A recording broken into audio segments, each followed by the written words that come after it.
ማንቸስተር ዩናይትድ ቀደም ሲል ጠቅሰዋል የምጨምረው ነገር ከሌለ ከኒውካስሉ ጨዋታ ጋር ተያይዞ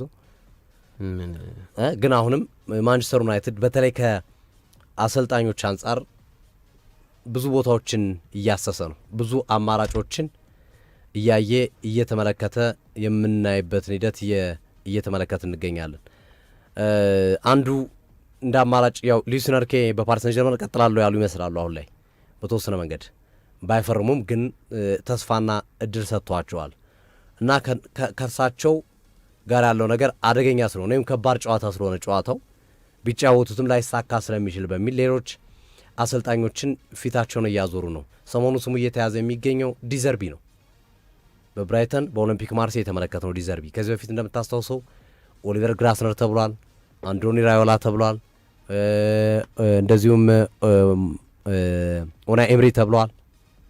የትኛው የተሻለ ነው? አሁን ካለው አንጻር የሉዊስ ኤንሪኬ ጉዳይ ትንሽ አስቸጋሪ ስለሆነ ሉዊስ ኤንሪኬ ካልመጣ የትኛው አማራጭ ይሻላል የሚለው ሀሳቦች እየተነሱ ነው ያሉት። በዛውም ከኤሎይት አንደርሰንና ከሳንድሮ ቶናሊ የብሩኖ ጎማሬዥ ጉዳይ ከተሳካ ጥሩ ይሆናል፣ ግን አደገኛ ይመስላል። የብሩኖ ጎማሬዥም ጨዋታ እያው ለኒውካስል ያለው ፍቅር አልወጣ የሚላት ነገር አለ።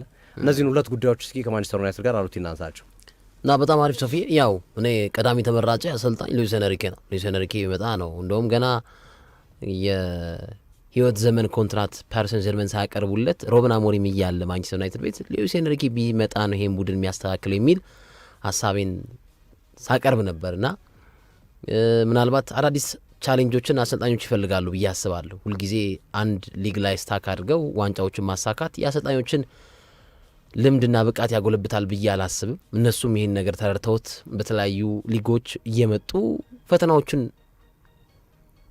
ለመፈተን ሲዘጋጁ ትመለከታል። ፔፕ አንዱ ነው፣ ክሎፕ አንዱ ናቸው፣ ሞሪኒዮ በዚህ ረገድ ይጠቀሳሉ። ሶ በባርሴሎና በፓሪስ ሰን ዠርሜን ዋንጫዎችን ያጣጠመው አሰልጣኝ ሉዊስ ኤንሪኬ ዩናይትድን ቢቀላቀል የመጀመሪያ ምርጫዬ ነው። ግን ካልተሳካ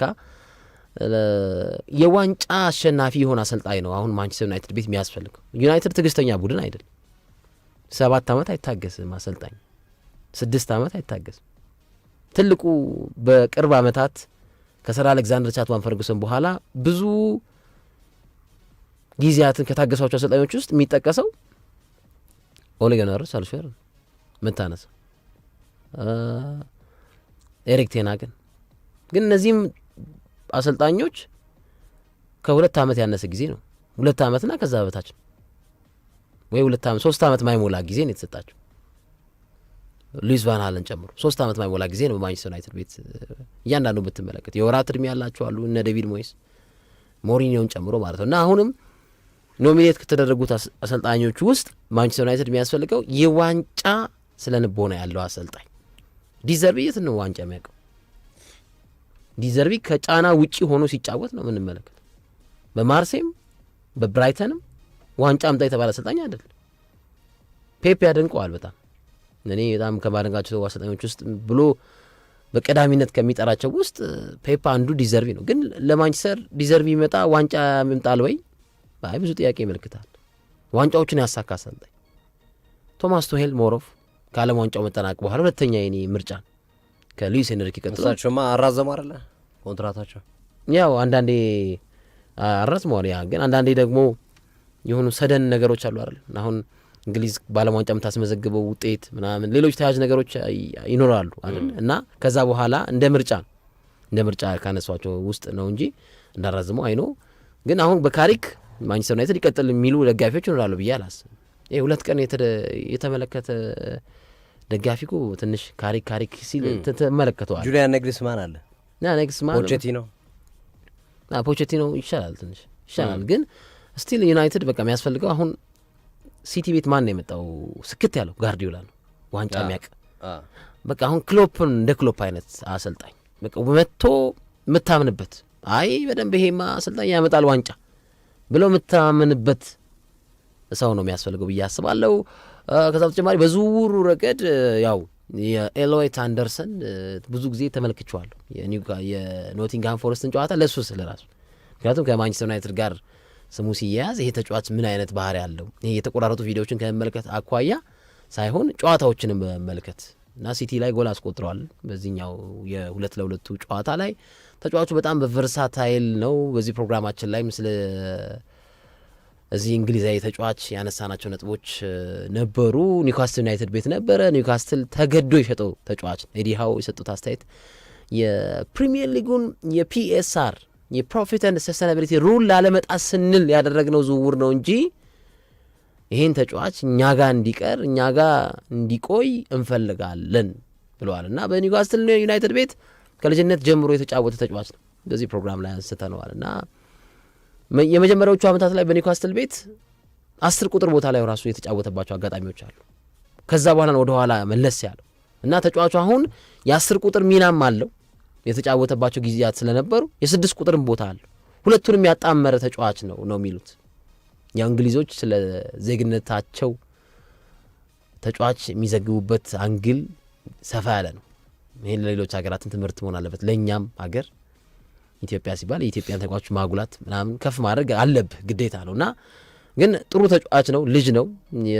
እንግዲህ ኤሎይት አንደርሰን ቀጣዩ ማንቸስተር ዩናይትድ ፈራሚ ተጫዋች ይሆናል ተብሎ ይጠበቃል። እና ተጫዋቹ በ6 ቁጥርም በ8 ቁጥርም በ10 ቁጥር ቦታም ሊጫወት የሚችል ተጫዋች እንደሆነ ነው እንግዲህ ዘገባዎች እያመለከቱ የሚገኙት። በልጅነቱ የተጫወተባቸው ቦታዎች ስለነበሩ ማለት ነው። በአሁኑ ሰዓት ያው ወደ ኋላ መለስ ብሎ የሚጫወት ተጫዋች ነው። ግን ኒውካስትል ላይ ኤርሊ ስቴጅ ላይ የተጫወተባቸው የጨዋታ ጊዜያት በ10 ቁጥር በ8 ቁጥር የተጫወተበት አለ እና አሁን ያንን ባህሪ ራሱ ሳይፈልግ አንዳንድ ጨዋታ ላይ ዲቨሎፕ የሚያደርግበት አለ።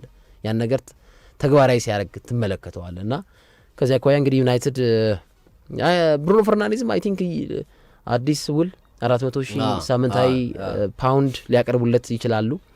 የዩተርን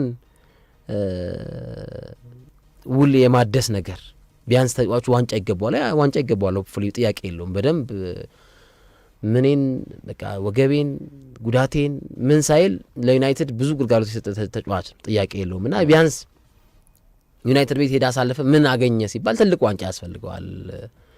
እና ይሄ ቢሳካ ደስ ይለኛል። እኔም ትልቅ ተከፋይ ሆኖ ቢሳካ ደስ ይለኛል። ትንሽ ከሜዳ ውጪ ያሉት የሮናልዶና የሱ ግንኙነት እና ሜዳ ውስጥ የሚነጫነጭበት ፓርት ድጋሜ ደግሞ እሱ ሳይኖር ማንቸስተር ዩናይትድ ያለው ብቃት እና ሲኖር ያለው ነገር ጥገኛ ያስመስለዋል። በዛ አንዳንዴ ኔጌቲቭ ነገሮችን ስለ ብሩኖ ልታወራ ትችላለ እንጂ እንደ ቲም በጣም ሁሉም ሰው የሚፈልገው ስትንፋስ ነው።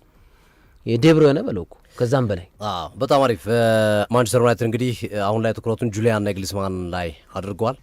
የቀድሞው የባየር ሙኒክ ርቢ ላይፕዚግ የሆኑ የጀርመን ብሔራዊ ቡድን አሰልጣኝ ናቸው። ከ2026 ዓለም ዋንጫ በኋላ እርሳቸውን ሊቀጥር እንደሚችል ዛሬ ወጡ መረጃዎችም እየገለጹ ይገኛሉ። የትኛውን አማራጭ የሚጠቀማል? ናግልስማንን፣ ቱሄልን፣ ዲዘርቢን፣ ሉዊስ ኤንሪኬን ብዙ አማራጮች ነው ያሉት። ግን አሁን ላይ ናግልስማን ላይ ማተኮራቸው እየተዘገበ ነው የሚገኘው።